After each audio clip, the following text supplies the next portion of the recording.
Web3 TV.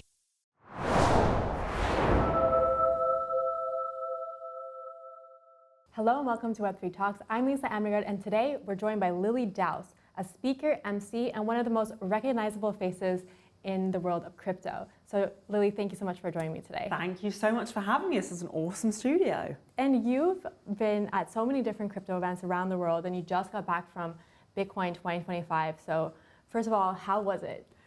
It was absolutely electric. Like 35,000 people, the biggest conference ever in Bitcoin. And it wasn't even the volume of people, just the quality of people, the conversations, having so many US senates there, representation from the White House. It was kind of surreal of how much we've grown as an industry, how much people are recognizing it, how we have the ability now to really say like we are a standalone industry that's creating so much change in the world, and getting recognized for that and feeling that energy was just incredible. And what was one of your main highlights? There was a lot of highlights. I mean, every speaker that I got to meet in the green room was just mind-blowing and also so kind and humble. Like, I really think that's such a key part of our industry is everyone is in it to make change, which means that they're nice. Like, people are happy to have conversations, whether that be, you know, Michael Saylor happily having a chat about, you know, everyone is important in the industry, everyone plays their role. He has his very, very important role, but it's great to come together and see so many people also supporting. So people like him just being nice, having great conversations. Trump's sons are both so bullish on Bitcoin. So just getting to hang out with them and see what great human beings they are, as well as being so big behind the industry. I think like that kind of conversations that I got to have was mind-blowing, and just, yeah, like pinch me moments where getting to introduce these guys to stage, getting to be on such an incredible stage was, yeah, I think I just had to like enjoy every second. Yeah, no, I saw you introduced both the Trumps, and then there were also other prominent speakers. The White House really showed up. JD Vance was there, Bo Hines, Cynthia Alumnus. There were so many people from the White House. So I wanted to ask you, what kind of message does this really tell the crypto world? I think it just shows that the US is super open for business. I think that finally, it's taken a while to get anything coming from the US. We spent so long trying to rally it and not seeing anything happen. So I think at the moment we had Trump being elected was that really like switch that turned things on. And the US is such a big power. Like when you look at the stock markets, I think it's around 70–80% of the stock markets are made up of US companies. So that shows that they are extremely important when it comes to international wealth.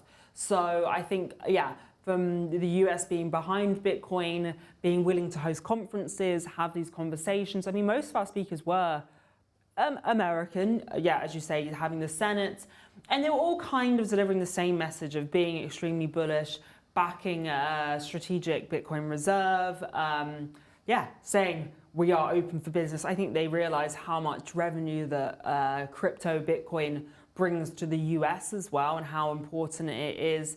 But even having someone like Nigel Farage, so potential UK next Prime Minister, and having him saying how much he sees an importance, it's this like continuation of what Trump's been saying, and then like another nation looks at it, and then it's this snowball effect. It's like a ripple effect. Yeah, that we're hoping that that continues as well. But I definitely think having people from the White House seeming understanding as well, like really getting what's been been achieved over all these years and what is actually being achieved as we go forward. I think that was really key as well, because they didn't need to be up there. They're not getting paid to go up there, I don't think. So like it's them out of choice wanting to come and deliver what they believe about Bitcoin. So, and like the Trump sons, like it was more of them talking personally about how much they own of Bitcoin, rather than actually even mentioning their dad. So, and I love that, because it's kind of like they have their own skin in the game. They actually care about the industry. So I think that kind of personal touch about how everyone is just excited about what can happen. And again, the US dollar, like, it's tied to the dirham. It has all these importance in the world that then for them to acknowledge Bitcoin is kind of like an additional layer. Yeah, definitely, because I think last year at last year's Bitcoin conference in Nashville, Trump made some great promises for the crypto industry, some of which he has fulfilled, others which are still kind of in limbo. But in your opinion, does it really matter for the crypto industry to have the US backing for crypto? For sure. Yeah, I think we have to. It doesn't make sense not to have the US backing, and with a lot of the institutions being positioned in America as well, the BlackRocks of the world, with them buying into crypto, we need the US to be backing it. We need a president that is more pro-crypto and understands it. Like, I really do think that it's not just about the monetary value the whole time and increasing the price. It is also about understanding why it is important, why it's there to help with decentralization, people having control of their money, helping to bank the unbanked, helping to prevent people from having their bank account just wiped out without any reason.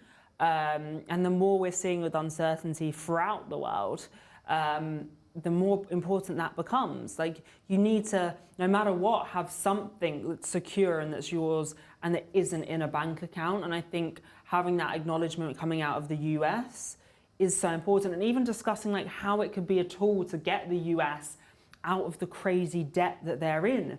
So what were kind of the conversations that were happening off stage? Because I know that you had the opportunity to speak to some of these speakers. I mean, yeah, the green rooms were pretty amazing. Like, the people that we just had hanging out, eating some pretzels, like Bo Hines, both of the Trump sons who were, great to chat to.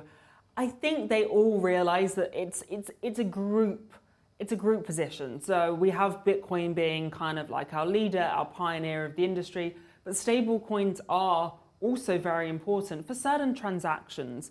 People don't want to have volatility sometimes when they are transferring funds. So having this ability to use a stable coin as an intermediary is a great way of doing things. We had Paolo Ardoino, he is the CEO of Tether. He was talking, which I think is a big step for Bitcoin, acknowledging that stablecoins exist. He was also saying how, Tether loves Bitcoin. That was the name of his keynote.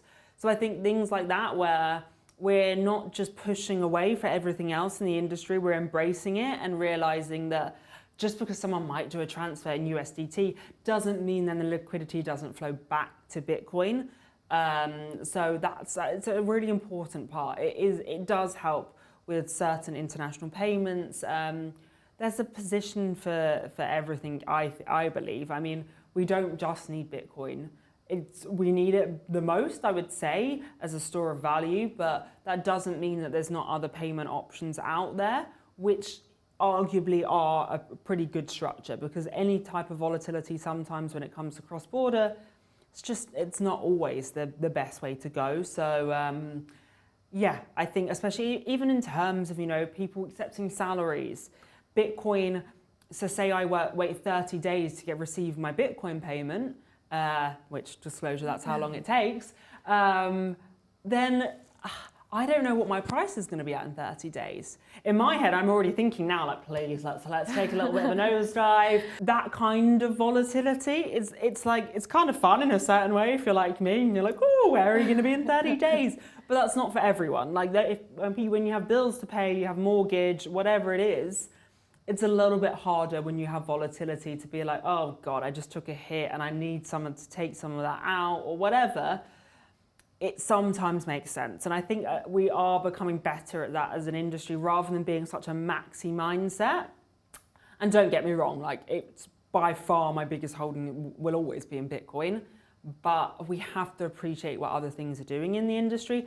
Again, it's a very future thinking industry. So we have to always be challenging ourselves. So how can we move things forward in a better way, and what makes sense for whatever someone's trying to achieve in the industry? So not being scared about having conversations about Ethereum or Solana or Sui we need to have those conversations. And being on completely one-sided, same as I believe in politics, like it's about having a balance. You can't just be stuck on one thing. You do need to appreciate and ask the right questions about other things in the industry. And definitely, and I think when it comes to crypto in general, there's always so many trends. So what kind of trends are you looking at right now? I mean, we had a big AI trend. When you host the conferences, you get sick of saying AI, AI, AI, because it was just what everyone was talking about.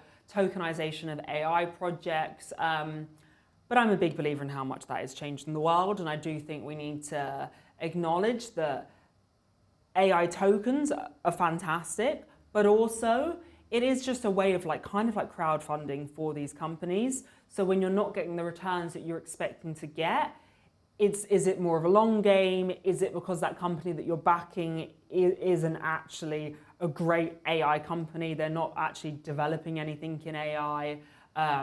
Is it something you're going to have to wait a while to see returns? Because there's so many AI companies popping up as well.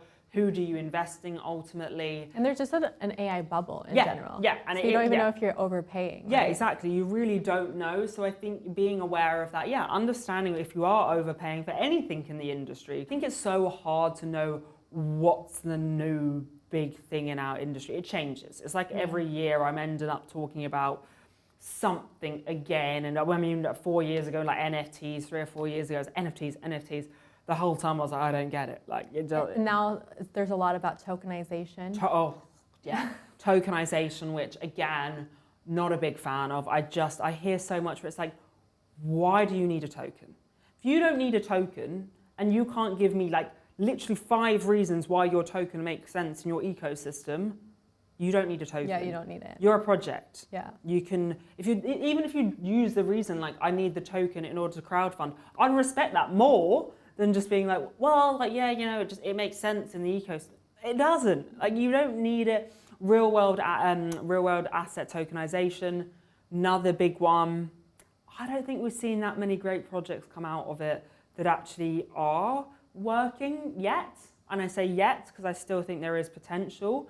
But that's the other thing. The hype sometimes happens, and then you just see this kind of nothing really actually does happen. And then boom, a great project comes out and you see it soar, and then everyone's like, oh, I told you so, real world assets.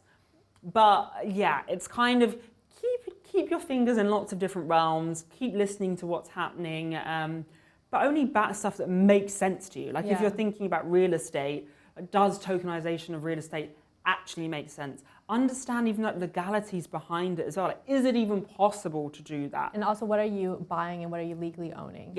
Yeah. That's the legal side of things is actually pretty damn important. So understanding whatever you're buying, is there something behind it? And I know people say, oh, well, Bitcoin, there isn't really anything actually behind it. You're just buying into a hype. I get that resistance quite a lot, but it is a digital store of money, which has shown for many years that it has the ability to be a better store of value than most other stocks and shares out there, than gold theoretically. So, and as we move into a more digital world, having a digital store of value has just as much value as gold, really. I think we're going to see less and less volatility year on year until we hit a point where there's always going to be ups and downs, but I don't think we're going to see crashes in the market. We're going to see dips, but not crashes. Yeah, because there's just more institutions involved and companies as well. So more people are investing in the crypto in general. Yeah, and it's on people's balance sheets all over the world. They don't want it to go down. And you travel everywhere when it comes to crypto events. So I wanted to ask you more about that because we have the US who have gone out and said, we want to be the crypto capital of the world. But in your opinion, what country has emerged kind of as the crypto capital of the world? It has to be the UAE. This is one of the only places I come to where everyone gets it. Everyone understands how important this technology is, how important the industry is. I mean, we're sat in a studio which is all about Web3, so it's showcasing that this doesn't exist in many places in the world. There aren't many media outlets discussing about Web3, crypto, Bitcoin. America does have it, but you still have a lot of resistance there as well.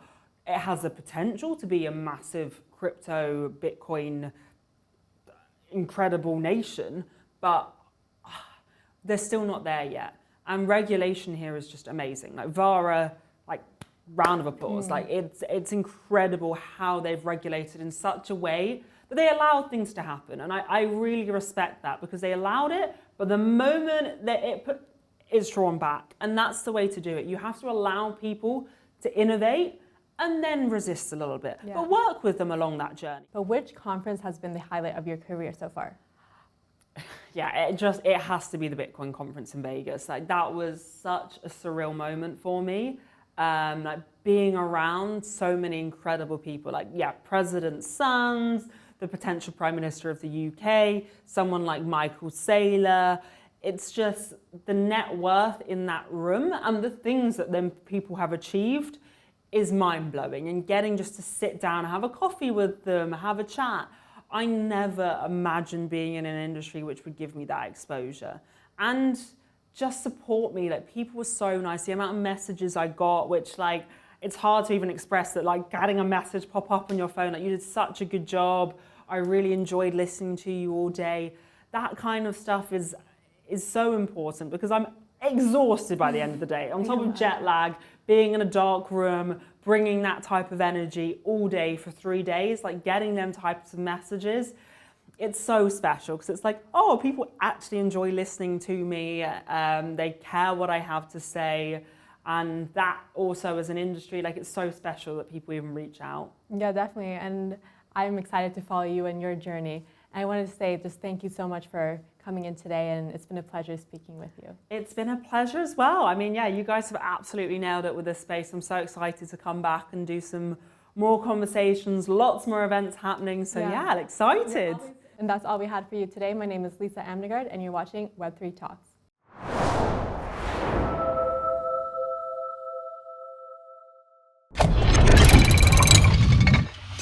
Web3.tv